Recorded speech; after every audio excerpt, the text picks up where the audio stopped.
Romanos capítulo 12, versículo 1 e também versículo 2. Diz assim: rogo-vos, pois, irmãos, pela compaixão de Deus, que apresenteis os vossos corpos em sacrifício vivo, santo e agradável a Deus, que é o vosso culto racional.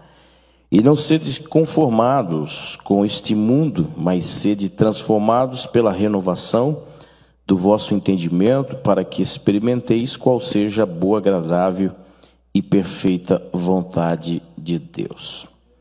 Meus queridos, esse texto ele é tão atual, é um texto que se encaixa de forma perfeita a esse tempo que nós estamos passando.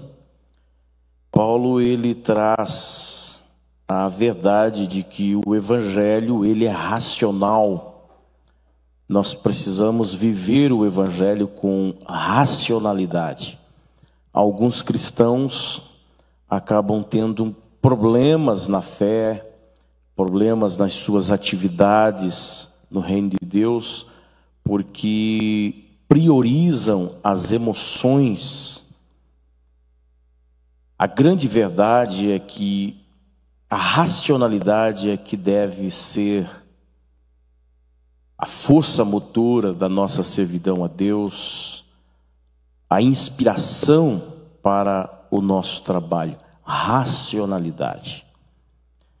Observe que Paulo vem falar que nós precisamos, enquanto racionais, não sermos conformados com este mundo. Olha que atual isso.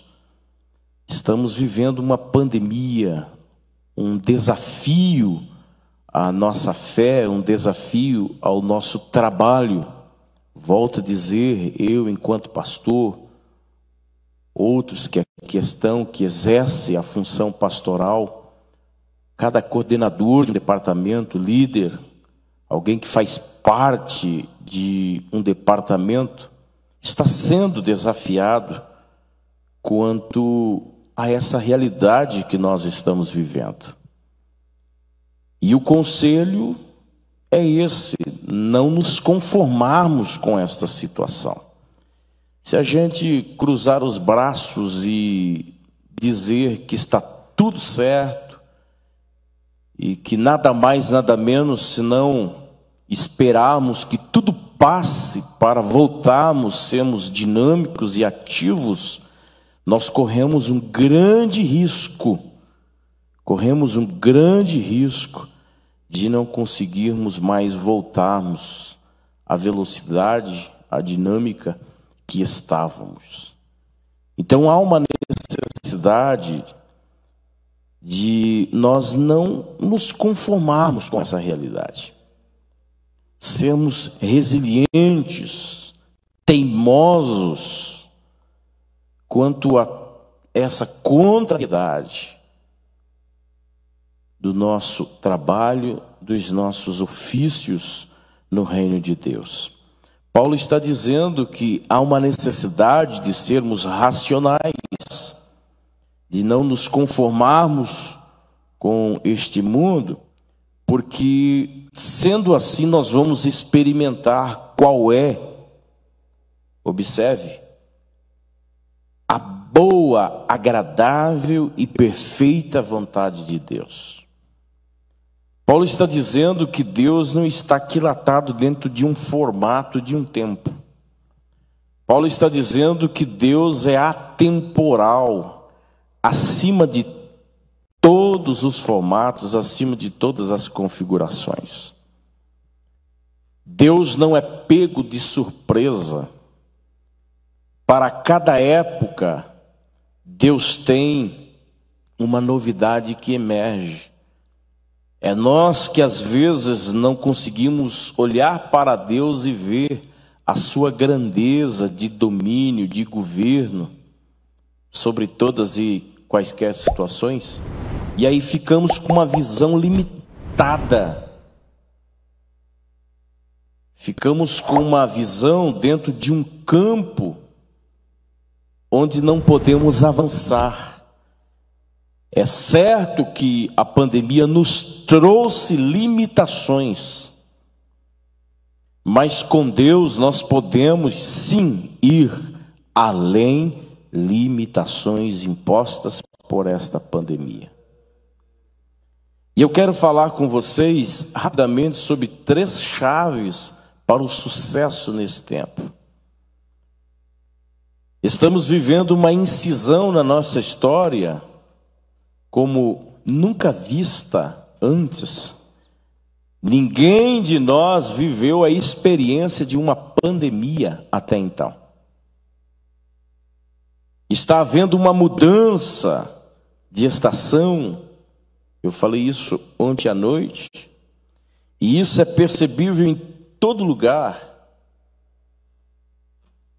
Os padrões desse tempo mudaram. Alguns especialistas dizem que nós devemos adotar uma nova mentalidade para o novo normal.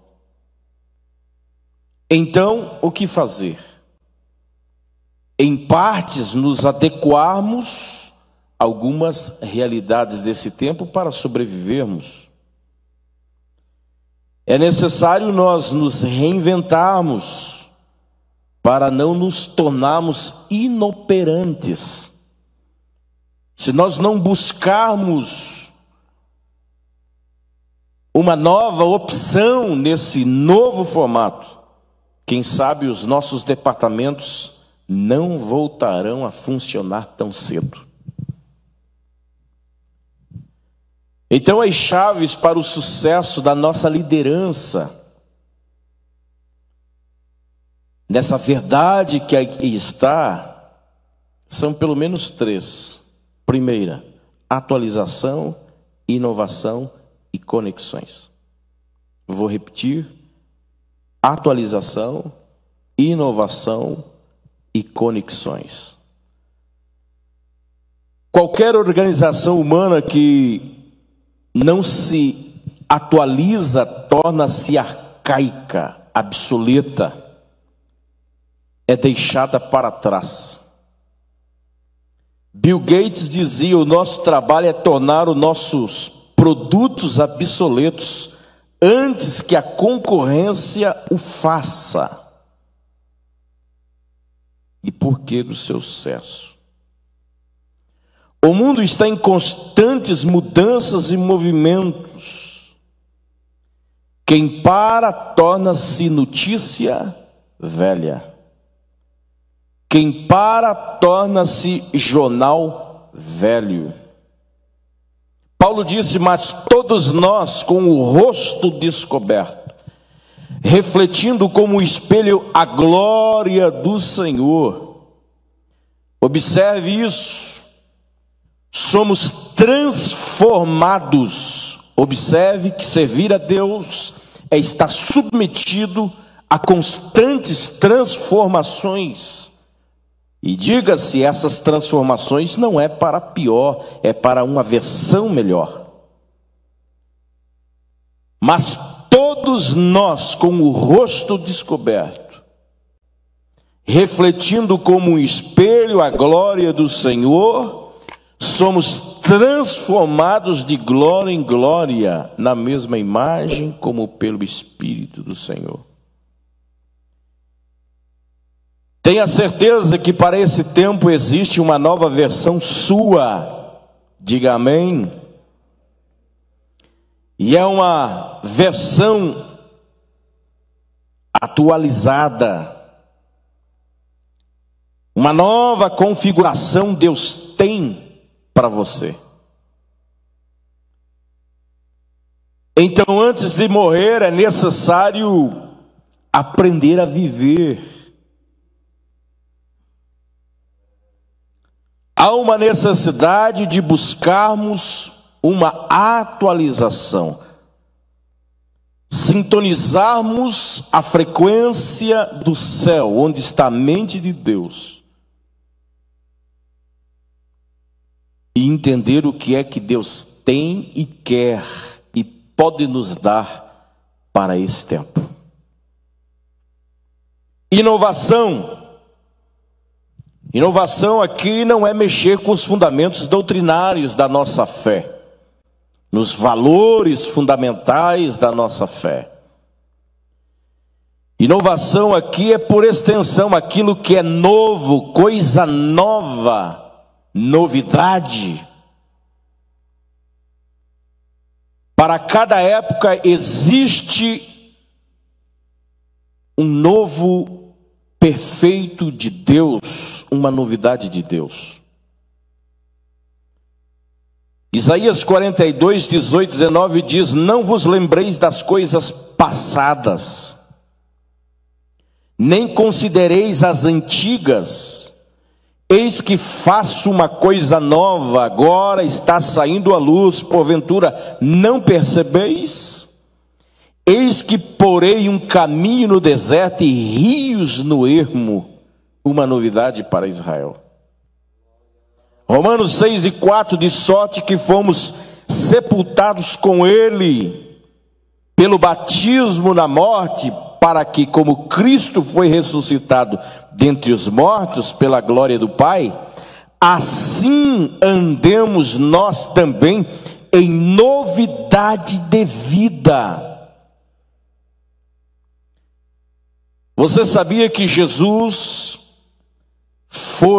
é a novidade de Deus aos homens que viviam baixo pecado, religiosidade? Jesus foi uma novidade para a sua época. O contexto cultural da época de Paulo era a predominância grega e romana. Portanto, Deus escolhe um homem pautado, pontuado nos valores da cultura da época, estudado aos pés de Gamaliel. Vamos contextualizar um universitário de Harvard hoje. Poliglota, dominava a língua grega, cultura helenista, o intelectual da sua época. Alguém que sabia discutir sobre aquilo que as mentes brilhantes da época discutiam. Olhe para o seu discurso no Areópago. Olhe as vias pavimentadas da Roma antiga. Estas foram que receberam os pés deste homem que levava o evangelho no idioma predominante da época. O reino de Satanás não fica sem atualização e inovação para cada época. Se você pegar as verdades, os contextos da cultura somente do Brasil na década de 50, 60, você vai ver que não é mais a mesma quanto a diversão, a imoralidade. Porque o diabo conhece, sabe os valores que há na atualização e na inovação. Portanto, a igreja não deve ser a subcultura do mundo, mas a cultura que emerge a cada época com novidades. Haja vista que as maiores universidades que o mundo já conheceu emergiram do meio eclesiástico. A didática que se tem hoje veio por Martim Lutero. A família tradicional, o modelo que vivemos hoje, homem, mulher, filhos, prole, veio de Catarina Vambora, esposa de Lutero. Os maiores laboratórios que já existiram emergiram do meio da igreja. As maiores mentes brilhantes que esse mundo já teve foram homens que conheciam a Deus e a maioria deles pertenciam ao judaísmo. É isso que Deus quer que entendamos. Não sermos servos de uma situação da qual não procede do céu. Conexões. Se conectarmos uns aos outros é uma das nossas necessidades básicas. É muito difícil você conhecer um ser humano que não gosta de conexões com pessoas. É uma necessidade básica do ser humano. Em tempo de pandemia, estamos sendo desafiados a nos distanciarmos, ou seja, estamos sendo castrados em uma das nossas necessidades básicas. Por isso, de muitas doenças na emoção, a exemplo, a depressão que tem crescido muito. E o que fazer? É uma pergunta que cada um de nós, enquanto coordenadores, líderes, devemos fazer. O que fazer? De que forma agir? Precisamos nos conectar. Enquanto pastor da igreja, responsável por fazer com que as engrenagens funcionem, uma das opções foi reunir vocês hoje aqui para termos conexões. Algumas igrejas estão se reinventando. Esses dias eu estava vendo um grupo de irmãs indo até a casa, principalmente daqueles que estão vivendo a realidade de estar recrutados dentro de casa, levando uma lembrancinha, para outros levando um pedacinho de bolo, e elas chegam lá, umas com violão, e cantam e trazem uma rápida palavra de fora da porta. Estão se reinventando. Conexões são ferramentas de crescimento e consolidação de qualquer organização. Observe isso, ferramentas de crescimento. Mas não basta só crescer, é necessário que esse crescimento seja consolidado. Igrejas que enchem em pouco tempo, mas depois de um tempo acabam sendo igrejas vazias. É necessário encher e permanecer cheia. Uma das ferramentas é a conexão. Um tempo de um grande desafio. Um tempo de buscarmos atualização, inovação, que procede da mente mais brilhante do universo, o nosso Criador, o Senhor da nossa fé. Atualize-se, faça uma reciclagem em você mesmo enquanto líder. Está dando certo a sua liderança? O que precisa mudar? Você está se sentindo ótimo? Está tudo certo com o seu departamento? Ou você está sendo incomodado com essa situação toda? Pense nisso. A atualização é uma chave. Inovação é uma chave. Busque. Existem muitas fontes hoje. Temos uma contextualização a partir da internet. Vai lá, visite Instagrams, sites, Facebook, ou Facebook, melhor dito. O que pode fazer para melhorar o meu departamento? Tenho certeza que não vamos ter um resultado 100%, mas alguma coisa a mais do que aí está no seu departamento, pode ter certeza que ele vai acontecer. Quero parabenizar aqui a banda Lira, que está se reinventando aí na coordenação do irmão Jimmy, do maestro Cleito, dos demais da diretoria, e todos eles poderiam estar tão somente braços cruzados frente a toda a situação, mas estão se reinventando, fazendo um rodízio, né? São mais de 25 componentes, estão tocando a média de 10 por culto, um pouco mais, menos, né? Se reinventar.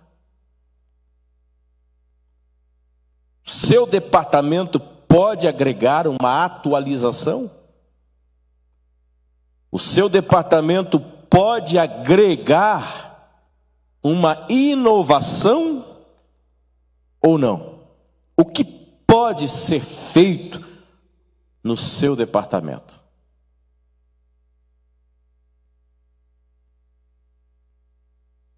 Pense aí.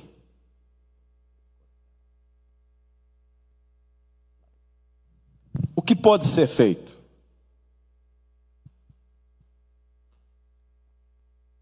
Pastor, eu não sei. Eu acho que também não sei.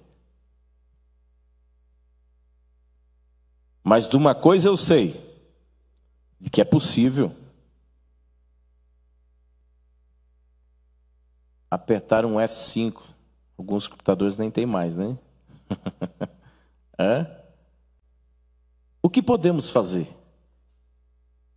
O peso da igreja de Catanduvas, quanto à sua dinâmica, está sobre nós.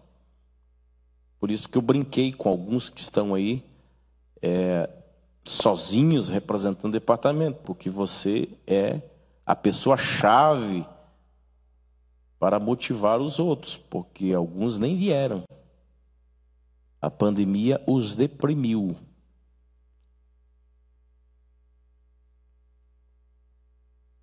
Insisto, o que é possível ser feito? Vamos sermos servos desta situação, cruzarmos os braços e dizer: tudo vai passar e haverá no final de tudo paz sem fim. Ou vamos reagir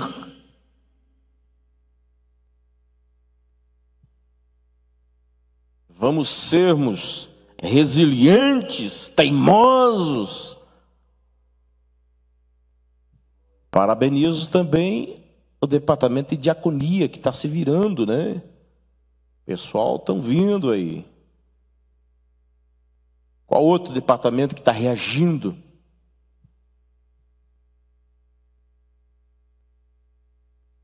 Missão, a missão está reagindo, né?